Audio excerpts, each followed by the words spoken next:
গত টি-20 বিশ্বকাপের সেমিফাইনালে ইংল্যান্ডের বিপক্ষে হেরে বিদায় নিয়েছিল ভারত।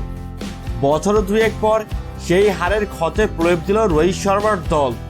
এবারে ইংলিশদের বিদায় করে ফাইনালের টিকিট কাটল ভারত। মেগা ফাইনালে তাদের জন্য অপেক্ষা করছে দক্ষিণ আফ্রিকা। বৃষ্টিতে ম্যাচ বন্ধ হয়ে গেলে না খেলেই ফাইনালে ওঠার সুযোগ ছিল ভারতের। বৃষ্টি বারে বারে বাধা হয়ে এলেও শেষ পর্যন্ত পুরো ম্যাচই হয়েছে এবং তাতে ইংল্যান্ডকে গুড়িয়ে ফাইনালে উঠেছে ভারত। আগে ব্যাট করে ভারত তুলেছিল 171 রান, জবাবে ইংল্যান্ড গুটিয়ে গেল 103 রানে। 68 রানে জয় নিয়ে আগামী রোববার ফাইনালে দক্ষিণ আফ্রিকার মুখোমুখি হবে ভারত। ধীরগতির এই পিচে ব্যাটিং করা সহজ ছিল না, সেটা ভারতের ইনিংসের সময় বোঝা গেছে। স্পিনারদের জন্য এই পিচ হাত বাড়াচ্ছে, বোঝা গিয়েছিল সেটিও।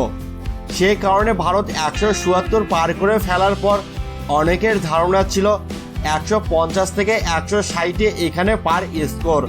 তার ওপর ভারতের যেখানে কুলদীপ, অক্ষর ও জাদেজার মতো 3 স্পিনার আছে, ইংল্যান্ডের জন্য কঠিন চ্যালেঞ্জে অপেক্ষা করছে। ও জাসপ্রীত বুমরাও তো আছেন, তার অবশ্য ভালো করতে সম্ভবত পিচ নিয়ে এত ভাবতে হয় না। বুমরা, কুলদীপ আর অক্ষর শেষ করে দিলেন ইংল্যান্ডকে। বুমরা নিয়েছেন 2 উইকেট, বাকি 2 জন 3টি করে। ইংল্যান্ডের শুরুটাতে প্রতিশ্রুতি ছিল 3 ওভারে 26 রান তুলে ফেলে বাটলার সল্টের উদ্বোধনী জুটি, কিন্তু এরপর শুরু হলো ইংল্যান্ডের অক্ষরজ্ঞান প্রাপ্তি। মানে অক্ষর প্যাটেল বোঝালেন আর কি তিনি কেমন বলার। 26 রানে অক্ষরের করা চতুর্থ ওভারের প্রথম বলে আউট হলেন বাটলার। পাওয়ার প্লে শেষ হতে না হতেই গেল সল্ট আর বেরিস্টোর উইকেটও। সল্টকে ফ্রান বুমরা, বেরিস্টো আবার আউট হলেন অক্ষরের বলে।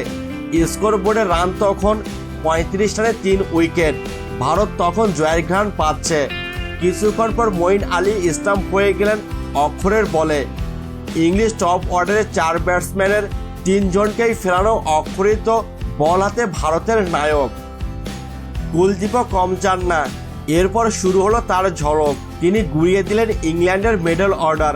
তাতে এমনই অবস্থা যে 10 ওভার পেরোতে না পেরোতেই 68 রানে 6 উইকেট নেই ইংল্যান্ডের। ভারতে আতশবাজির উৎসবের অপেক্ষা শুরু। জাফর আর্চার কিছুটা দেরি করালেন সেই উৎসব। ইংল্যান্ডকে 100 পার করলেন কোনো রকমে। আর্চার 21 রানে ইংল্যান্ডের 3য় সর্বোচ্চ রান। তার বাইরে 20-এর বেশি পেরেছেন শুধু বাটলার আর হ্যারি ব্রুক। এর আগে টস হেরে ব্যাট করতে নেমে শুরুতেই বিরাট কোহলির উইকেট হারায় ভারত। আসর জুড়ে অফ ফর্মে থাকা এই টপ অর্ডার ব্যাটার নকআউট পর্বে এসেও সুবিধা করতে পারলেন না। ইনিংসের 3য় ওভারে টপ লিগে ব্যাকফুটে খেলতে গিয়ে বোল্ড হয়েছেন তিনি। তার ব্যাট থেকে এসেছে 9 বলে 9 রান। 3-এ নেমে কোহলির পথে হেঁটেছেন ঋষভ পান্ট। 6 বলে 4 রান করে ফিরেছেন এই উইকেট কিপার ব্যাটার। তাতে শুরুর পাওয়ার প্লেতে 46 রান তুললেও টপ অর্ডারের 2 ব্যাটারকে হারায় ভারত। দ্রুত উইকেট হারালেও ভারতকে বিপদে পড়তে দেননি রোহিত। সূর্যকুমারকে সঙ্গে নিয়ে পাল্টা আক্রমণ করেন তিনি।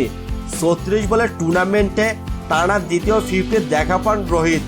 অর্ধশতক করার পর অবশ্য বেশিক্ষণ টিকতে পারেননি তিনি।